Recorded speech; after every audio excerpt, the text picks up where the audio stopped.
Okay, we're back live with Hal Gill, and this is our Harrowings podcast. Harrowings podcast is just a little bit of who, what, when, and where, and it seems like we're live already. I've invited Cody Taymore. I'm gonna see if I can send it again to him so we can get him on. Um, he's out in Michigan and up and around. We've sent one invite. There we go. Waiting for him to join. And it may be a little while. He said I'd give him 10 minutes. And so we'll give him 10 minutes. I've been trying to write this morning, and it's not really been resonating too much with me. The first article is called Title, question mark. And I don't know what title to give it. And nothing really was sort of wanting to really come up out of me. But I ended up linking a essay by Kinga. And Kinga wrote something about having not written for a while and then written 2 articles in a row. And I thought that was interesting. So, give a little amplification to that. One of the things we can do on Substack, of course, is amplify other people's signals. And that's what really gets it going for me. I'm not anybody in particular, but I am a particular person. And I think a lot about how we collectively don't see each other. We see our projections onto the spaces that other people appear to occupy. I think that everything is appearance. I'm not sure that anything really exists. I think that that's one of the things that has come up out of the last century with quantum physics. As you get down to the finer and finer detail, things become increasingly unreal. So reality is suspect. I question things, probe them, investigate them. And do I really do that? Or am I just seeming to do that? The seeming versus the being, that seems to me to be a big part of the question of what's happening here. I'm watching my eyeballs, actually. If you watch them go back and forth a little bit, I'm looking at one eye and then I'm looking at the other one. And I'm thinking to myself, am I really disconjugate? I am a little. My eyes don't work together quite. And therefore, I have a set of prisms in them. I've taken them off, and now I've got sort of a double vision. Um, my brain tends to knit it all back together again pretty quickly, but it's hard work. There's a lot of work going on. I was thinking about music and digital music in particular, and how that also has ripple effects. We've got the live chat started here. I don't know how long it'll take Cody to get on, but I'll just keep on rapping until then. I've been reading a lot, and I always do. Oh, and there's Cody now. Go into Hal. what I read about. Hey, Cody. It's Love Hal, the right? Pistons. Yeah. I've got my King Crimson shirt on here. I don't know what that is. What is that? King Crimson is a band. Oh. Was a band. Okay. And yeah, I'm happy to expand people's awareness of King Crimson. It's one of the things that I find very useful in my life. The leader of it is Robert Fripp, who just turned 80, and he's a guitarist. And Jimi Hendrix actually said, "Shake my left hand, man," when he met Fripp in backstage at the Marquee in '69. It's closer to my heart, is what Hendrix commented on, because he was really impressed with Fripp as a guitarist. And if you've impressed Jimi Hendrix, you've done something. Yeah, I'd say so. Anyway. That is somebody I do know who they are. Right? Yeah, sure. I'm trying to bring it back to something, tangible and real. So Yeah. we're just going on. You asked me what the plan was, and we don't have one. Yeah. We just wing it. Yeah, and that's fine. That's fine. The reason I asked is because I had some people reach out before that wanted to do lives, and I've had some people that want like everything planned out.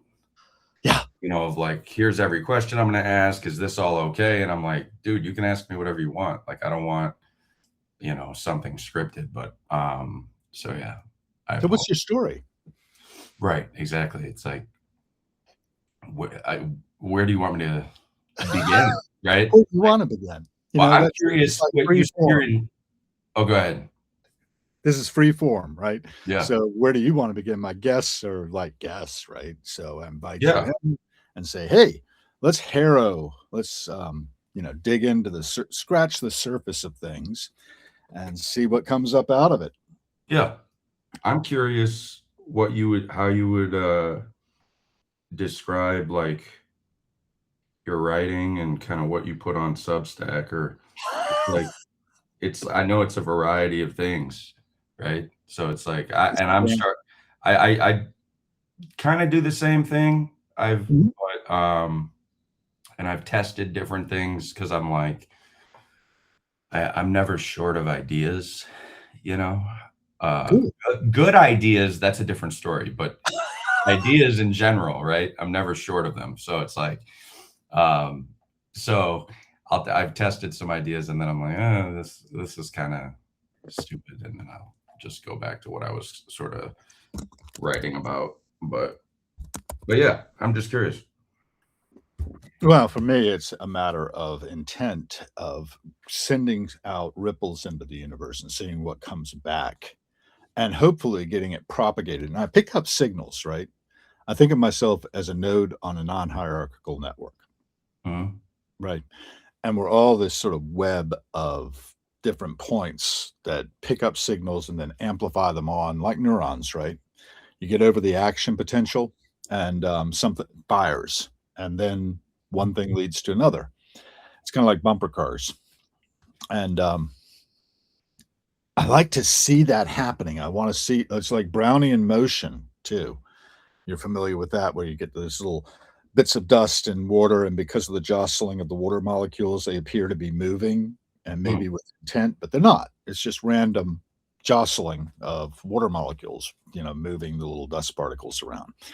And I think we're kind of like that. I think we give ourselves airs of being much more than we actually are or Mhm. appear to be. And I spend a lot of time thinking about, well, is this the way things really are, or is this just my impressions of things? And what do you think? Mhm. And then if I get a reaction, like you and I have started talking today, Sure. and it's like, oh, this is really gold, right? This is kind of exciting. This is like the moment in which you realize, hey, man, we're alive. We can actually make a difference in this world. Yeah. And I think that most of us feel powerless. We feel like we're just like these little dust motes in the solution being jostled around by things and we don't have any choice. Yeah. Fact is, I can jostle back and see what kind of ripple effects come out of that. And right now I'm sitting here at 63. And I've been thinking a lot about this because I was born in 63. That's why I'm 63. And all the people who were born 63 when I was born are Mhm. dead. They're just decomposing now. Right? There are no survivors who were 63 years old who were that Yeah. cohort when I was born. Yeah. There are no 126-year-olds that I know of. So, it's a temp job we're on here. No, yeah, for sure. We are all brief flashes on the surface of eternity. So I'll go down by the Potomac River and I'll watch the sunlight bouncing off the waves. And I'll think to myself, well, what are you going to do with this? And what have you been doing with this to bring about the situation you find yourself in? And if you know anything about what's going on here in Washington, D.C. and in the world in general, A it's little kind of like, bit. how did we do that? And Yeah. who's responsible? I'm responsible, right? There's an old G.K. Chesterton chestnut that I like a lot, where he was responding to a newspaper that had asked different writers, Dear sir, what is wrong with the world today? His response was, Dear sir, I am. Yeah. It's interesting you say that. I've Mhm. heard, I don't know if this is on the same wavelength, but I don't know who said it, but the phrase is, I am my problem, I am my solution. And I don't know if that's kind of on Along the those same lines, thing. yeah, I've heard a lot of people use that in the recovery community of Have saying, you? so and so, or, and my problem is, and then their name. Well, I don't like labeling myself as a problem. So, uh, That's but right. I don't you either. know, I find that kind of stomach turning. yeah, I think it's more so like if I were to reframe it, I would probably say something more so around like it's my responsibility. Like it may not be my fault that I found myself in certain situations, but it's Yeah. my responsibility and how I'm going to respond to it. Or at least that's how I try to operate, you know. You and Viktor Frankl, man. Are you Oh, familiar yeah. with Viktor? I am familiar with Victor. I read his book, Man's Search for Search Meaning. for Meaning. Yeah. Yeah. That's a classic. And, the thing was, a man can change. Everything can be taken from you, Mhm. except your attitude towards the conditions in which you find yourself. Mhm. Choose your attitude. And my bachelor's degree, they told me they couldn't take. No, I'm just kidding. No, no, they probably can't take that away. Well, everything can be taken away eventually. I mean, Of your course. life can be taken My away. bachelor's degree, by the way, did nothing for me. What was it in? Business with a major in management. Uh-huh. And what do you do? What do I do now? I'm in Yeah. sales. So Sales? yeah, I work. I Tell me cover. about your sales. Say that. Repeat that. I'm sorry. Tell me about your sales. What are you selling? Oh, what do we? What? So, the company I work for is a architecture firm that builds and designs financial institutions. So, I live in just north of Detroit, and so basically go to all the bank and credit union CEOs and try to remain on their radar, develop relationships with them, and then see Cool. if and when they want to do projects. It's not actually it's something I got pushed, not pushed into. I would say I got pulled into it um, after I got let go from being a financial advisor. So, but as far Okay. as am I going to do this forever? I have no idea. Yeah. But you're doing it. Yeah, I enjoy people, talking to people That helps.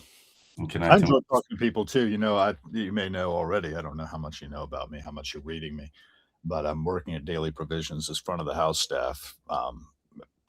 Basically running the register, minimum wage, tips. But Yeah. I'm loving it because I was an enterprise architect working for federal government contracts for Oh, wow. close to 20 years, and I didn't find it very satisfying in a lot of ways. And when it fell out from under me in August 2nd, 2024, I said, bonus. And I went to founding this foundation, running the Substack as its publishing arm. Oh, cool. How long have you been doing Substack? About since then, September 17th is, I think, is when I actually set up my Zen business and made it an official LLC called the Harold B. Gill Foundation. Oh, cool. And anybody who's a paying subscriber to my Substack is on my board of directors. Oh, wow. That's cool. A founding subscriber, ponied up enough to be a founding member. I Yeah. consider him Thank to you be for the that. chairman of my board. I could have co-chairman, or chair Yeah. people. But that's sort of how I run it, and it doesn't make anything but losses. But that was really good for tax time these last couple of years. Sure. Other than that, I've decided to take the paying gigs. I had a steady stream of extra money coming in. It's not a lot, but my wife works, and she's 58. I'm 63. We figure we're going to probably retire out of this and not too long, and we'll be okay. We worked long enough and put Yeah. away enough that we can be comfortable. And then what I really gets me, of course, preserving my late father's legacy as a research historian is a big part of what Harrowings is about. But it's this idea of having conversations just one at a time, seeing that the ripple effects go out, building a body of work. And Yeah. I call my little thing that I do on the street, I think you liked it, that I was out on the street 12 hours ago. And I just sort of walk and film the passing show. Yeah. I was just writing, as I was telling you, I was on article number 2. It's not out yet, but it will be. Um, I was inspired by a thing called The Passing Show, The Life of Ronnie Lane, which was a documentary about Okay. this guy who was a member of the Faces, the Small Faces, and then the Faces, and a songwriter and bassist. And he got multiple sclerosis, and he died of that. His mother also died of it, apparently. But he did a lot of research, but while he was doing all that, he went out with this thing called Ronnie Lane's Slim Chance and sort of had a traveling circus kind of show going around England, like a Hmm. caravan, like a gypsy thing. Okay. And he called it the passing show. Hmm.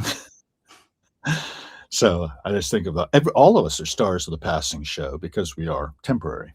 And people do think about, mortality a little bit, but most people are not really conscious, I feel like. Or maybe I should say many people are not conscious. Yeah. And I think about our unconsciousness as we move from dawn to dusk and back again. So Yeah. that's a big part of what, Yeah. It's kind of,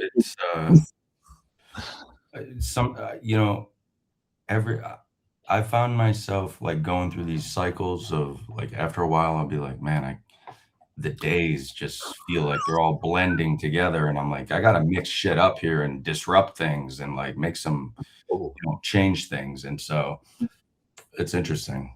Yeah.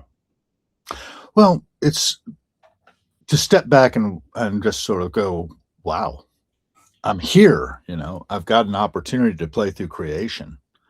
And it's all play, it's a game we're playing. And I call the game Beat the Reaper. Yeah. Good luck. And another day in the bonus round, man. Have you Is there a way I can put any money on that game? Oh, sure. You can put prediction market in there. Yeah. You look at the odds. Right. The odds that you're going to stay in the game and actually that's what actuarials do, right? Right. I mean, I just did my financial. The life insurance companies are all doing that. So sure, they can actually say, "Yep, you're going to die at 92," and that's what my financial manager actually said. Yeah. Given the facts he had available, he did the calculations, and I'm to exit at 92. Mm-hmm. And my doc. Good luck. I hope you had. I had a running joke that I always wanted to run out of money and breath at the same time. Well, I'm going to try my best. I'm pretty good at spending money, I find. No. Do you have kids? No, I don't. I'm trying to be a good ancestor. I don't want kids, and I don't plan on having kids. So. Well, I'm a Gnostic theist. Are you familiar with Gnosticism? No. Basically, it's to say that this world is basically a prison in which we've all been, brought into, incorporated, so to speak, or corporeal. Mm-hmm. And by dint of that, that's actually an evil demiurge has created all of this. Not really evil so much as ignorant. It believes that it's the supreme, but it's not. It's the emanation of Sophia, who got curious enough to accidentally create demiurge. And out of that, this demiurge created all of this. And that it's not real. Basically, the monad, which is something to which no one has access, it's eternal and unchanging and always there, emanates the pleroma, the fullness out of which everything that appears to be emerges. The quantum vacuum, if you will. So, all these things tend to work together in my head. And I think that's fun. All right. I'm gonna pretend like everything you just said worked in my head as well. No. We're little shards. You'll have to. No, you know what? You should send me if you have something on it, like on what it is. Yeah, I've got, and everything I do basically is just an emanation out of the pleroma. What wants to be written, is what I ask myself as I sit down at the keyboard, and then I see what comes out of my fingertips, and I don't know, and it's like, wow, how about that? Yeah. Does that resonate with anybody? And sometimes it does, sometimes it doesn't. I've got about 800 subscribers. I don't know where you're at with that, but I love Substack because it seems to give you the opportunity to do something that's a lot like what the early internet felt like. Mm-hmm. I don't know. Were you around in 1994? Huh? What do you mean by that? What the early internet? Well, in 1994, so when we first got email, and then in 1996, when I hung my first shingle out on the World Wide Web. In other words, I crafted a little HTML page just in Unix on the Pine servers at the University of Pittsburgh. It was like anybody could say anything about anything, and we were like a little community, and it was kind of fun. It was like a village, and everybody could get up to them. It was like an open mic night, right? Yeah. You get up there and say what you have to say, and people applaud, and then you get off stage, and somebody else comes on stage, and then like everybody's on stage, and everybody's got a microphone, and that's pretty exciting. Yeah. And you don't know what's going to emerge. And the fact that everybody has a voice right now, there's this First Amendment thing about to happen in New York City at the town hall. It's important that we don't silence anybody, even though there are a lot of people saying a lot of stuff that we'd rather they didn't say. When you try to suppress things, they just come out sideways elsewhere, like on the dark web. You're probably familiar with 4chan, 8chan, all this kind of nastiness that's happening out there in the world. I've heard these terms, but I'm kind of ignorant, selectively ignorant. Like because I don't trust the news sources anyways. No, we're right. So for me, it's like if I want to, because I do stand-up comedy, and I got out of doing stand-up comedy for a few years because I went through just like I just wasn't feeling well. I had kind of my life was like crumbling on me. It kind of felt like for an extended period of time, and so I try to keep informed a little bit on what's going on, but you know, like I grew up in a household that like they got Fox News on 24/7, and I'm like, okay, Yeah. guys, is there anything else on the fucking TV? I don't know. No, there isn't. Not in the household that my parents ended up in eventually. Yeah. They tuned into that stuff, and I would be like, faceplant. Yeah, it's brainwashing. I'm able to take in stuff and see it as an emanation. Yeah, I'm not like something else.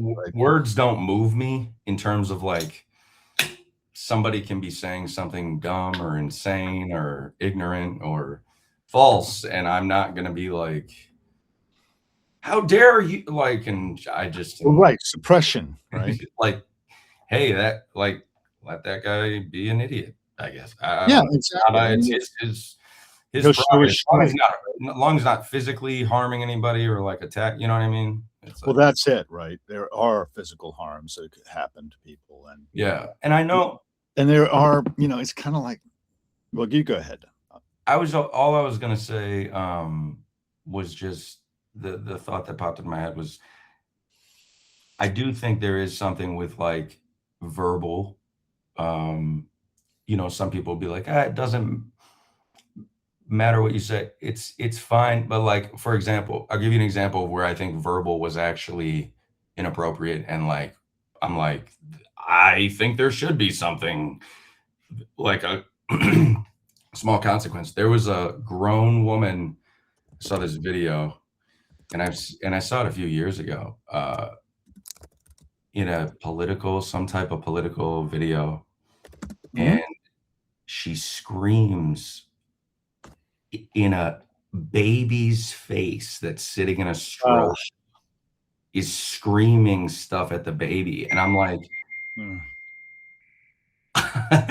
that person might need to go to jail for one night and just like cool off. Like, hey man, you're screaming at babies. You might be at a dark place in your life. So I don't know, but I agree. I don't think suppression is good, but it's the people that are trying to silence the other parties that are typically full of shit. So, well, there's a danger, right? There's a danger to freedom. And it's really that simple. I do think that what you just described as child abuse, verbal abuse of anybody, is not okay. And we ought to be able to say, not suppress it, but call it out when we see it, and have a conversation about it. And now, there should be laws against child abuse of that type that you just described, I think, because, we all get it. We're thrown into this world. Right. And, we're infants. We're born because of these big heads, totally helpless. I had an exceptionally big head. Yeah. It took me my whole life to grow into my head. Yeah. I was known for the forehead, Oh, Uh, really? if I was coming upstairs, the forehead arrived about several steps before I did. So Okay. said my sister. Forehead, and I had a big tummy. Had a Okay. distended belly for some reason. That would also arrive before I did. Yeah. Uh, Nothing it wrong with that. probably had something to do with malnutrition. You know, I don't Oh, you know. had a big stomach, but it had to do with malnutrition? Maybe it did. I don't know.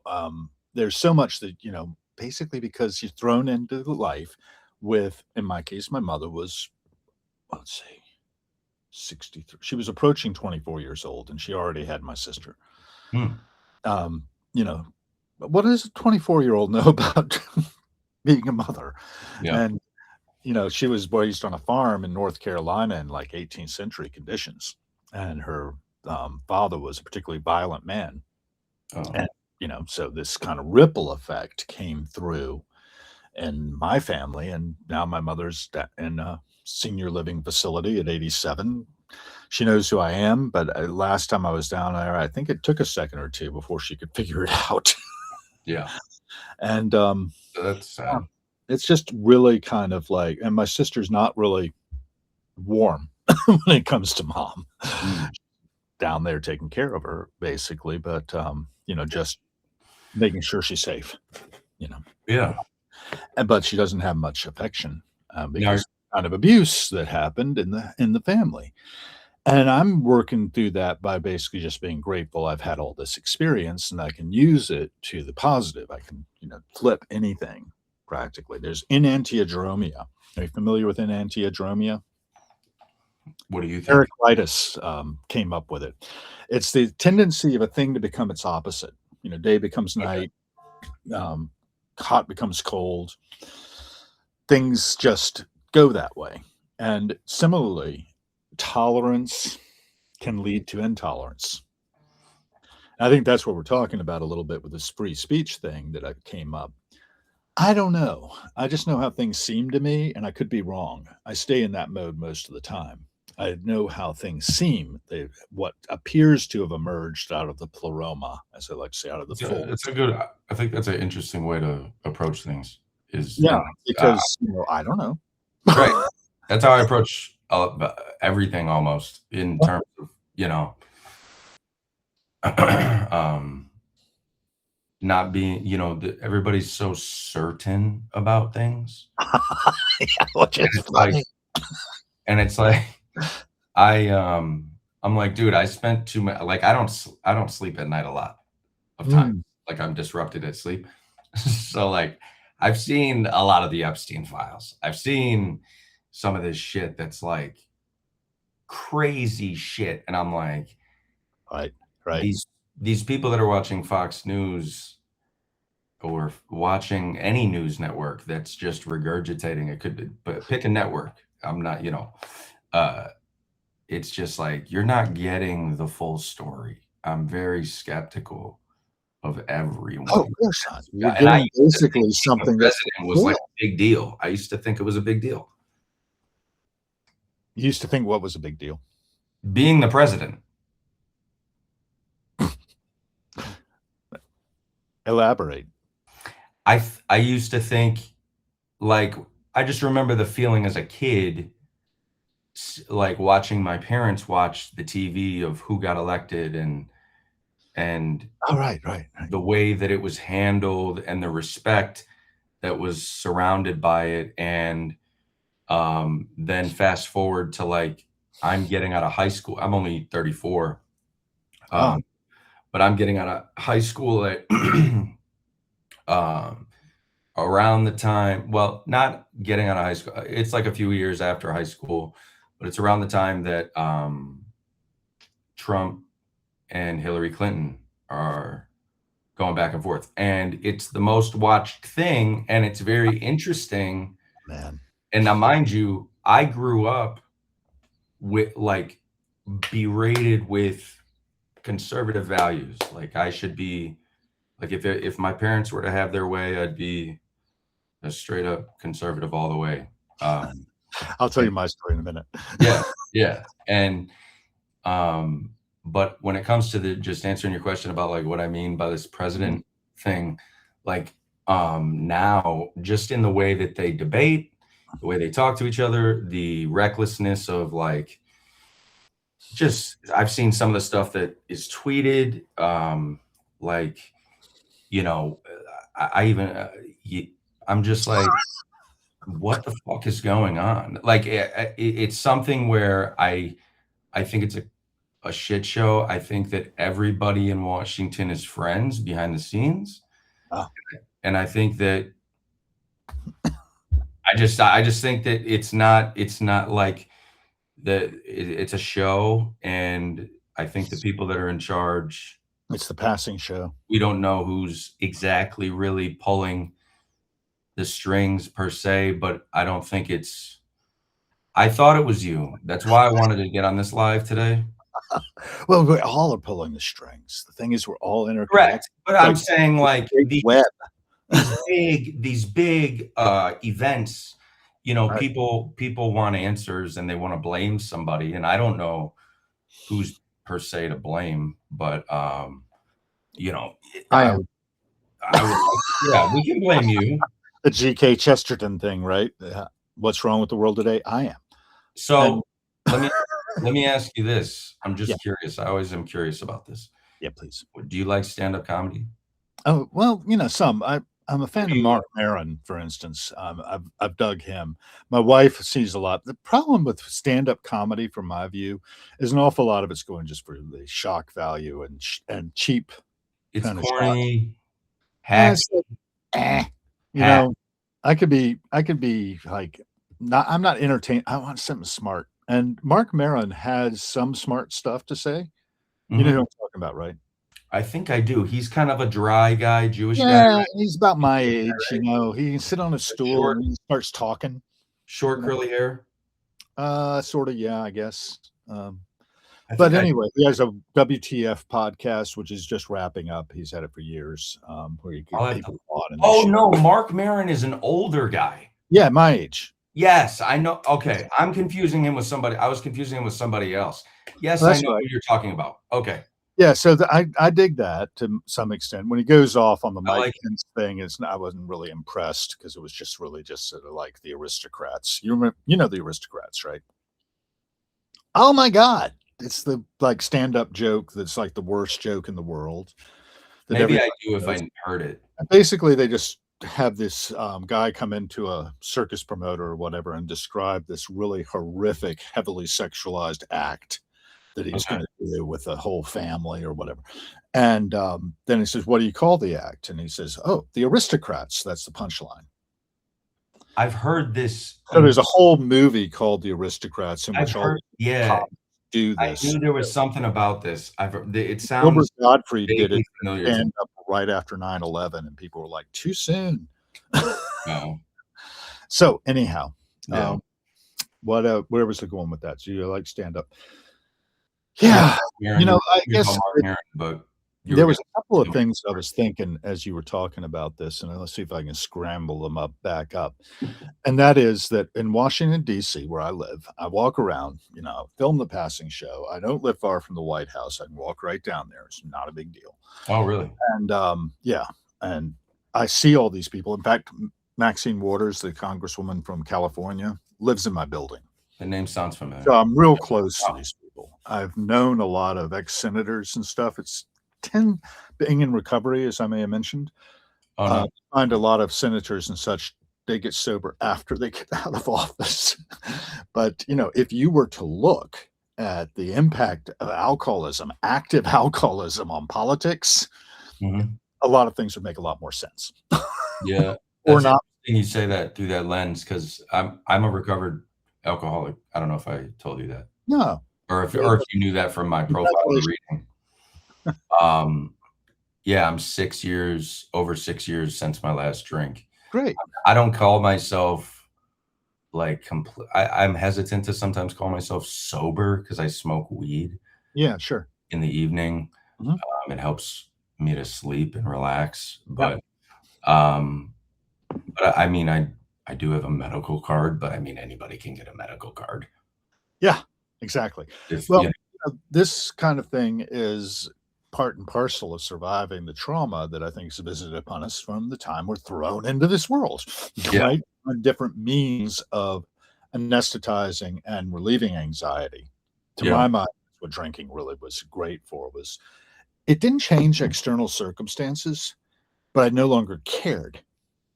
It's right. like, No, yeah, shall there's I a no longer give a flying F about anything else but how I feel as that liquid love goes down into every single cell in the body. That's yeah. the way it is to me, I anyway. was a very high functioning drinker, and Mhm. I Yeah. would, you know, Nobody ever intervened on my ass, that's for sure. what's that? No one ever intervened on me. Yeah, yeah. Nobody Because they intervened with didn't me think I had a problem as well. because I could maintain. That was the thing when I was in fife and drum and I learned to drink. We were always like, you got to maintain, man. You Mhm, can do all this stuff. You can smoke weed, you can drink, but you got to maintain. So when you fall in and perform, it's spot on. mhm, Nobody can tell. yeah, And of course, that's the most deadly thing for people in recovery is that, if we can get over, my wife is always talking when we're driving, you got to get over. And I said, I always do. Right? Because we're getting away with it is the most deadly thing because nobody can see what's right. real Oh, behind the yeah, scenes. and That's where we were going with the Washington thing. You said, the people are pulling the strings. What's happening behind the scenes? yeah, Lobbyists, all the power, money, everybody's bought, right? At mhm, some level or another, and beholden to, different interests because, the money was there. One of the guys I met was the one guy that wasn't successfully bribed in ab scam. Have you ever heard of ab scam?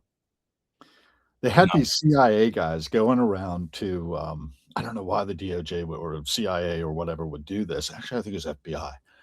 They were going around dressed as sheiks with suitcases full of money and mm, tried to see who they could bribe in Congress. And interesting. then they like pulled the cover on it all and said, this person was ready. Said one senator, I forget who it was. You can look it up on Wikipedia. Said, Yeah, you're going to need two of those when they came to the suitcase with the money, you know. And there was one guy, one senator from South Dakota, who turned him in. mm, And then, he was pumped up as being this great hero. And his retort was, what kind of a world is it where you're a hero for not accepting a bribe? yeah, it's like I that's a don't know, man. pretty The low. guy's now back out in South Dakota, I think, last time I heard, but I know the guy personally, and it's like I just like he's like a god to me, practically, but hardly anybody knows who the hell he is. He Who was is like the first Vietnam veteran to run for president. But mm, of course, he's completely ignored because he's like a person of integrity, of personal integrity, like you wouldn't believe. who is it? So rare. He was a senator from South Dakota. I don't feel like really comfortable just changing names, but Oh, you get the point. You could look it up easily, you can figure it oh, out. okay. But the bottom line is for this guy and the world he's in is, when he was in Vietnam because he was a Rhodes Scholar, but his father said, you're never going to really feel good about yourself unless you volunteer for this war. Hmm.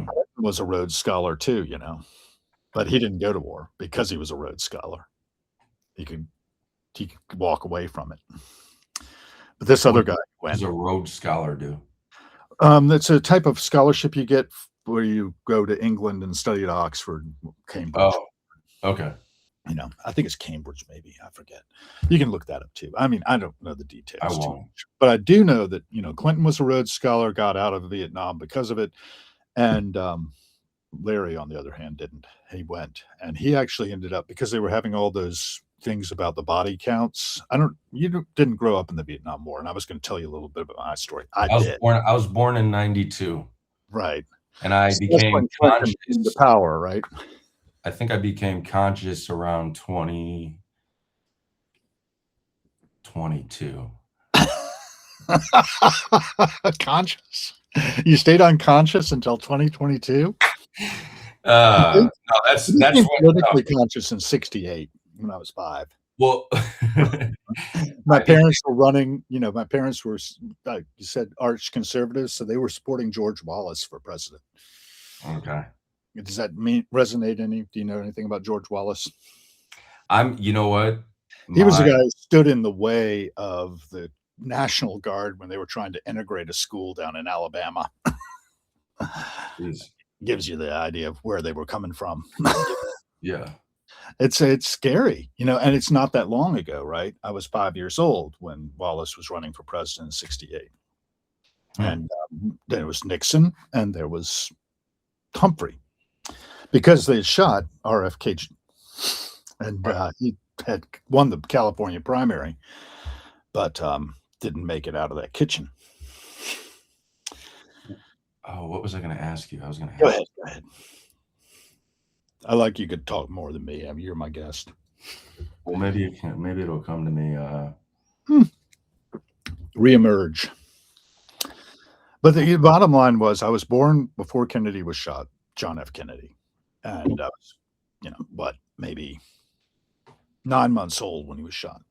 And that changed everything, because there was trends going on then that were going to go a different direction had he Mhm. lived.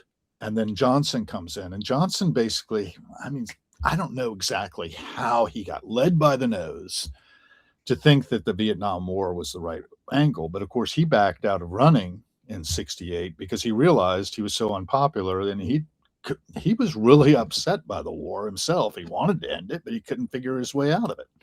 Hmm. And then Nixon, of course, ran on the basis of getting out of it.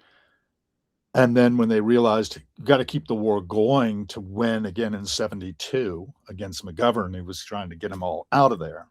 Mhm. Oh man, what a shit show! The Yeah, political like what I would say, because like during my formative years, um, I wasn't learning much, if that you were makes getting Fox News about in the fire. terms of yeah, like I was being indoctrinated with. Yep. I was raised Pentecostal, Oh, good. Interesting. Do you so speak in tongues? my family did, and yeah, Hmm. all that. I don't uh, I'm not Pentecostal. I don't even I wouldn't even label myself as anything. I would say I have no effing clue, and I'm not going to pretend to know. Um, There so you let's go. start there. Yeah. Right. You and I are birds of a feather there. Yeah. I Yeah. don't know. It seems to me this way. It could be wrong. I love Gnosticism because it basically says, I know that gods and goddesses exist. I know they exist as concepts in my brain. I don't know that they exist anywhere else. I don't know that my cat believes in God. Yeah. My cat believes she is God. Yeah. Cats too. And I love that about cats.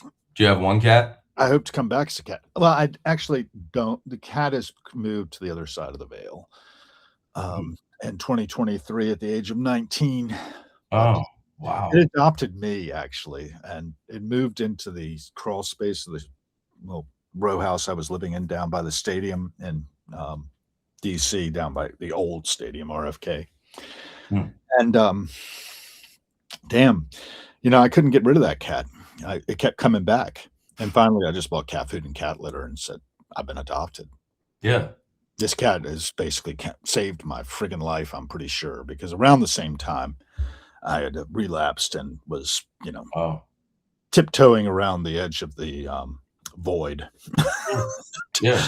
And it could have happened, but my wife came into my life and the cat had to go live with my parents because my wife's allergic to all animals. Yeah. And one thing led to another. And, I've got a solid decade behind me of not drinking. The other part, of my history, though, is that, I came to this thing in 85, and I pretty much qualified at 1983. for the Fellowship of Alcoholics Anonymous or something like it. And I was exposed to it in 85, and I had such a negative experience of just thinking, these people, I thought the steps looked like a great design for living. Had no argument with that. But the people seemed to be such whack jobs. I just was repelled and stayed away for a dozen years. This can be a problem. I swear to God, Al, I don't like when that's why I can't go to, and I hope I don't offend you. No, you won't offend me. But it's not possible. I say that as well. I'm unoffendable. But I have control over my responses, Yeah. I may not always have control over my responses, but I am not offendable usually. It's pretty damn hard. I'm trying to think of what offends me now, but I was on a different. I think when people find me offensive, I'm offended. Well, yeah, I feel hurt a little bit by that because I feel judged because my intentions are always so pure and noble. Right. How could they not see? How could they not see the milk of human kindness flows out of my veins? I know. Yeah, it is radiating. These people are, our literature talks about these people as being sick people. And I think they need to be euthanized. Who are we talking about? Anybody who takes offense to something that I do. Oh. Yeah, especially if you go to comedy shows and you want to be offended. That's like Yeah. No, but yeah, I went to AA once because of my therapist was like telling me to go. Or no, I don't think it was AA. It was the other thing, the Al-Anon. Al-Anon. Yeah, Al-Anon. It was Al-Anon. And that has a similar but strange group. Everybody, like, I don't want to be a part of a. It's very aloof where I've seen it. Go ahead. I just, my getting sober from alcohol was like, I got to figure out what works for me. Yeah.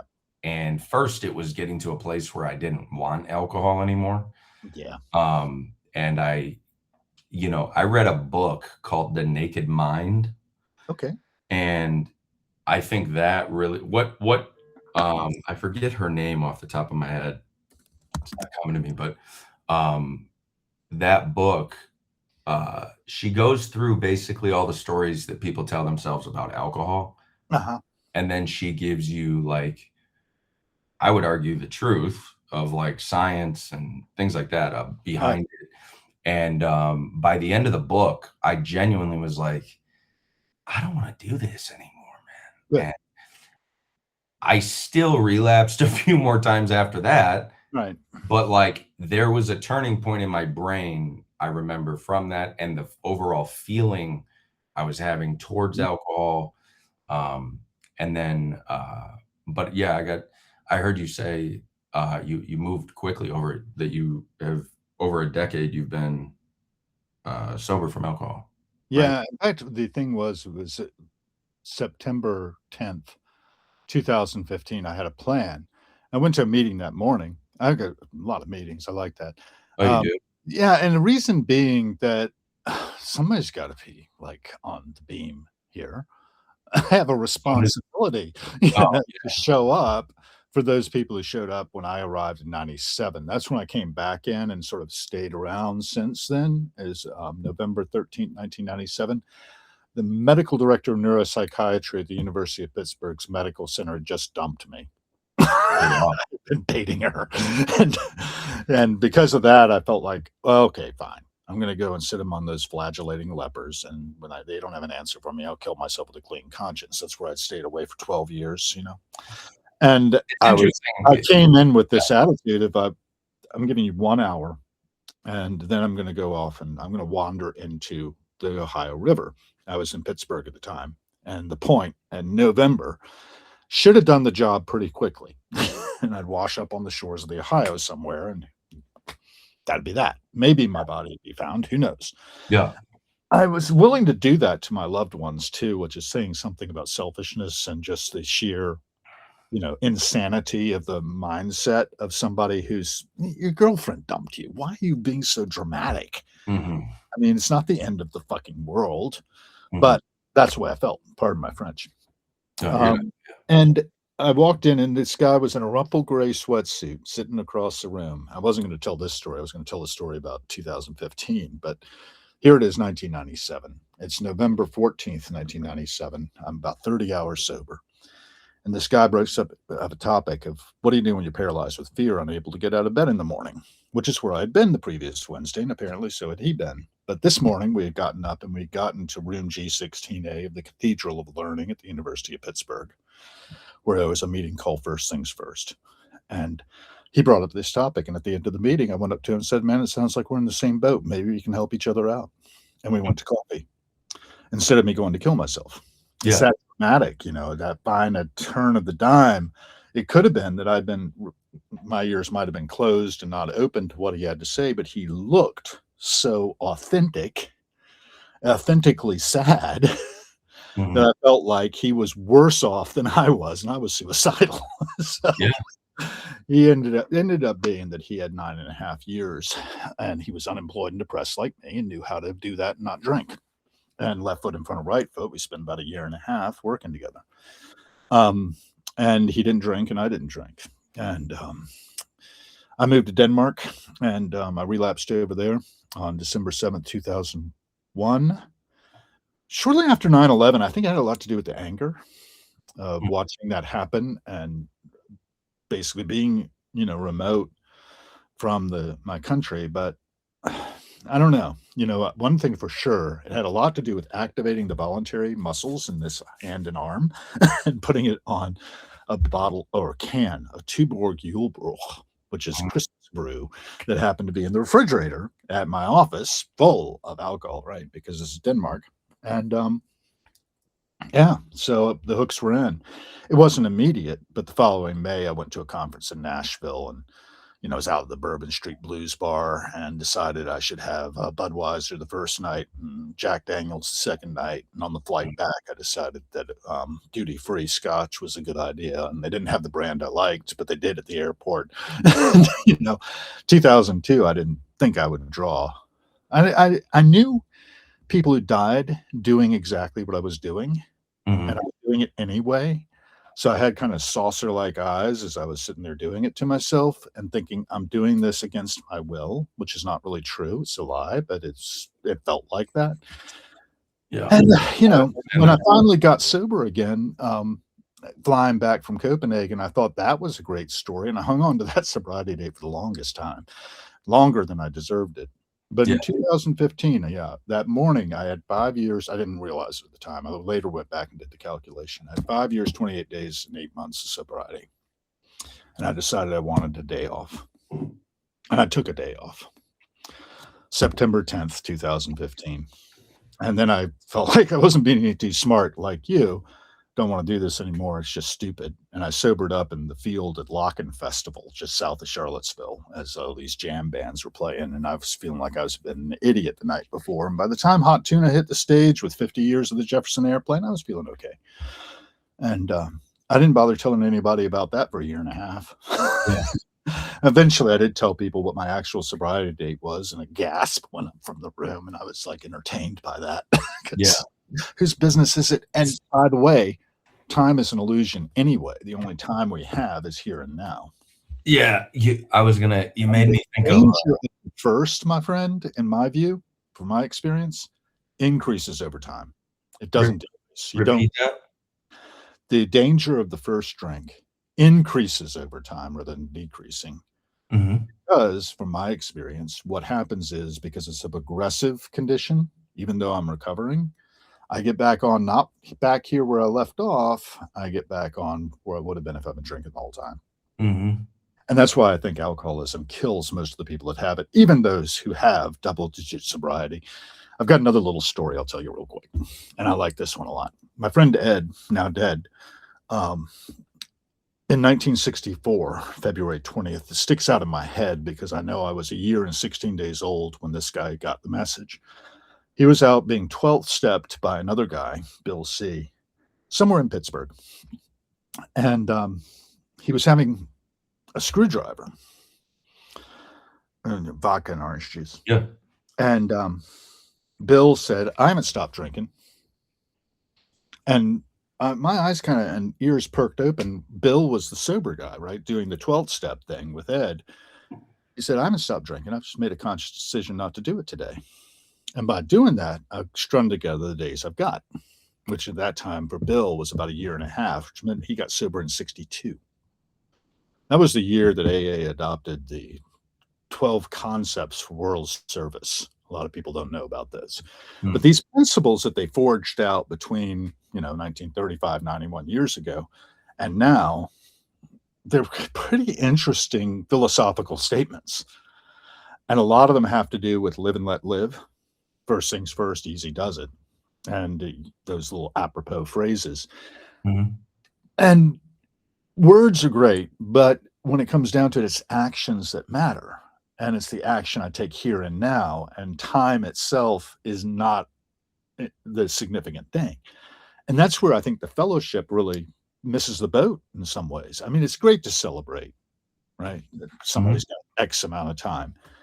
But it just means that if they take the first, watch it when that one blows, as my sponsor in Copenhagen used to say. I had this guy named John. What the fellowship has given me is a network of, some people call it the island of misfit toys, right? Misfit power. Of all these different characters that have entered into my life to whom I'd never have had access otherwise. Yeah. So that's the important thing for me, is that I take the time, and also that they're generous enough to give their time and attention to somebody else. It's like you've given your time and attention to me while I tell these silly stories. Now, Ed told me the story of his 12th step experience at a little meeting we called Don't Drink in Pittsburgh, probably not far from where he had gotten sober. And he died with 54 years of continuous sobriety, still saying, "I haven't stopped. I've just made a conscious decision not to do it today." And the people who have that, who make that conscious decision not to do it here and now, go to their grave sober. He also tells the lovely story about being out 12 stepping a wet drunk, back in the 60s, and how everybody at the table, many of whom had double-digit sobriety, died drunk. Which to my mind means that on some particular day, they failed to follow through on that conscious decision. And that the price of it is their lives. You know what I mean? It's interesting because I kept, like, I think with alcohol, for me, it got so bad with what I was doing, and I was drinking so heavily every evening, and I was alone. And I was also, at times, I had prescriptions that I would take and things that, so, I shouldn't maybe be here, right? In terms, not, I should be here. I'm happy I'm here. But I'm saying, like, I definitely gambled.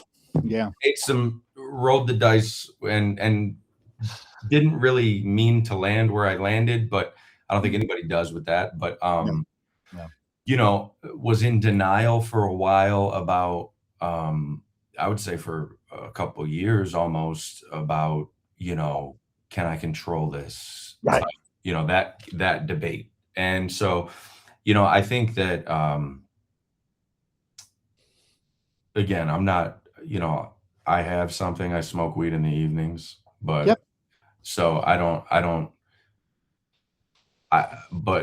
I was going to say is, over the last few years, I went through quite a bit of terrible things. I got fired from a job. Then I had to sue the company I was working for because they had put something on my financial licenses preventing me from being able to work in the industry. Wow. So I was a financial advisor for over 10 years. So I had to go through that process, and it was a year and a half I had to wait until, like, my hearing. So I then had to find a new industry. While I was going through that, my therapist that I had worked with for 5 years began extorting me and threatening me, to jeopardize my case, because she knew it was the most important thing to me, threatening little bit about that, right? Yeah. Didn't you write a little bit about that? Yeah. And Yeah. so I'm currently suing her. But what I Wow. what I Wild. would yeah, what I'd say is just like I remained sober from alcohol through all of that. Obviously, I smoked weed at night and Yep. uh tried and on weekends, sometimes, but the thing is like you got to get through. For me, taking another drink is like a death sentence. It's like truly, that's how I view it. It's like Good. it would be me at this point saying, I completely give up. And they won, all of them. That's Good point. literally and I think you got to find what works for your brain, right? Like Yeah. my Yeah. thing that I held on to was it was like I gotta come back from this. I gotta figure this out. It's just a problem to solve. That's kind of how I felt like, you know, uh, in some of my worst moments, just I would talk to myself. But yeah, I'll pause there. But yeah, Talking to yourself, hey, there's nothing better. I no, think that prayer is just talking to myself potentially, and with a big S, because yeah, I have this construct in my head that I got from Carl Jung, right? That the self is this integral thing of shadow, anima, ego, projection, the persona, the mhm, mask. And I'm just trying to do the best Hal Gill impersonation I know how, yeah, you know. And then the thing you said about, well, maybe I'll just back up into what I'm thinking, which is that alcohol used to remove caring on contact. We talked a little bit about that. You know what does it for me now? Meditation. Stepping back and watching the passing show, taking the seat of the observer and realizing, hey, it's just like being in the cinema of consciousness here. mhm, And it's only a movie, even if it's reality. And I make it into a movie by going live on Substack. And, here it is. It's a movie. yeah, Um, whether it's real or not, whether I'm real or not, whether the stories I'm telling are true or not, they're true to me, but probably somebody else saw the same thing happening and has a totally different reality tunnel on it. Are you familiar with reality tunnels? I don't know. I mean, This I probably concept, been one, right? But yeah, this concept comes from Robert Anton Wilson, who is now dead. But the idea is that you've got so much stimuli coming in, you're filtering constantly with your apparatus that you've got available to you. And there's many different people that are popping into my head now to talk about, but I'll try to stick on Robert. And he called it the reality tunnel. And you see your reality tunnel, I see mine. I can change my reality tunnel by shifting my consciousness to a different mode. I can use different substances to change my reality tunnel, for instance, and really get tunnel vision. And I can also, just sit there and pump that Fox News into me and see that reality tunnel. And I can see how people could see this. Talk about tunnel vision, talk about narrow scope. Well, a mhm, lot of that's because we're overwhelmed by diversity. Oh my God, things, in a little bit, let's see, 6 days, I'll be part of the Pride of America Fife and Drum and Bugle Corps that'll okay. march at the beginning of the Pride Parade in DC. Apparently, we're Oh, going cool. a shorter route this time. We did it last year, and it was just so much fun, right? I'm not gay. I'm not trans. I'm just me, Yeah, but I mind the diversity, right? yeah, It doesn't scare me. yeah, But there and are that so many yeah, people who are so terrified that somebody else is doing something that isn't in their reality tunnel right. mhm, And well, who made you the judge? yeah. I don't. I'm not wearing a gown and I don't have a powerful wig. So I should probably, and I'm not paid because judges are paid very well. I probably should suspend judgment and not do Can I it. can I tell you If a, someone wants to pay me, then I'll judge for you. I'll But t pay me first. Then I'll I'll t give you my judgment. Anyway, I, that's where I'm going. I was just gonna say because you made me think of this, so I don't know, sometimes Oh, I I like want to to say one other thing before you go on. I wanted to say this thing about the World Health Organization came up with a statement in January 2023 about the safe amount of alcohol for human consumption. None at all. So if you ever need a reason not to drink, there it is. The World yeah, Health Organization says that none is safe. yeah, And Yeah. because it's a carcinogen, it goes to every cell in the body, and it can give you all kinds of different health problems, including cancers. Anyway, go ahead. You were saying.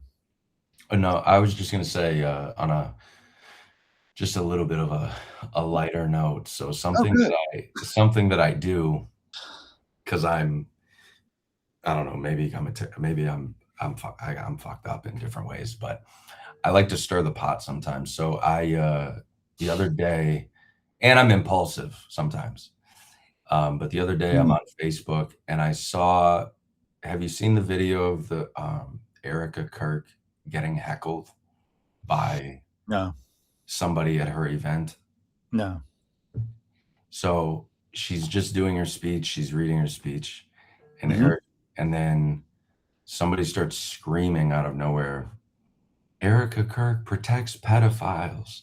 Eric, and they just keep saying it over and over again. And I swear to God, I'm like, and you could see that she didn't know what the fuck to do. And I'm not a political person. I don't have a party, like I said, or any of that. But I see this video and I commented on it and I go, this is amazing. I love that this happened. That's all I said with a big LOL. Yeah. And what happened? I have been getting hate messages. Oh my God. From people telling me I'm gonna burn in hell because it was like on a popular I don't know the guy's, I don't even know what the guy's, I think it's Dan something. But he's We like are burning in hell right now, by the way. Go ahead though. but she's all these messages and I'm like, dude, this is insane how like people, like I'm saying people not only commented, they went out of their way to send me private messages, and I'm just like, yeah. And you know what I kept saying to the ones that were like, "You're gonna burn in hell" and stuff. I'm like, I thought God was the only one that could judge the heart. That's directly from the Bible. So yeah. I'm like, well, you know that book, it's been so much translated. Well, from the time it was first delivered on Mount. No, I'm just kidding. But yeah. I don't know. I just know that it appears to me that an awful lot of us are exhibiting primate behavior. Yeah. Well, hell, I'm gonna get going if that's all right. Good. You wrap up. I've enjoyed it very much. Yeah, and we'll have to do it again sometime. Yeah. My lights keep going out. Your lights keep going out too. I know it's my computer screen. Yeah, same here. It goes to sleep. But it has been very interesting talking with you, Cody, and I really appreciate you taking the time to go wing it with me for a while. And anybody who's here may wing it as well. By the way, we had I can't see because I took my glasses off. We had, it looks like, as many as 29 people. Well, there are two of us, so that's 27 people peek in. Just think of the ripple effects that could go out from that. Who knows? I asked them to ask questions and participate, but they didn't want to. They probably too weird. Conversation, gentlemen. But be the change you want to see. Every cent spent is a vote for the kind of world you're co-creating with all of us. That's what I tell people all the time. Well, we are Homo economicus. So, last words? My last words? It was a pleasure meeting you and chatting with you. And you're an interesting, knowledgeable guy. So it was fun. I think we'll do it again. Yeah, definitely. I'm game. I'm just resuscitating this, by the way. I think Everyday Junglist and I will be on again soon. He's a whack guy too. Have you met him yet? Everyday Junglist? Look him up. At Everyday Junglist. He's a Tijuana, and he's a molecular biologist. We talk about phages and epidemics. It's interesting. I do molecular biology, but only as like a hobby. I don't do it for money. No, I'm just kidding. All right. I believe you. I'm ending it here. It was a pleasure. Talk to you later. Bye. Bye.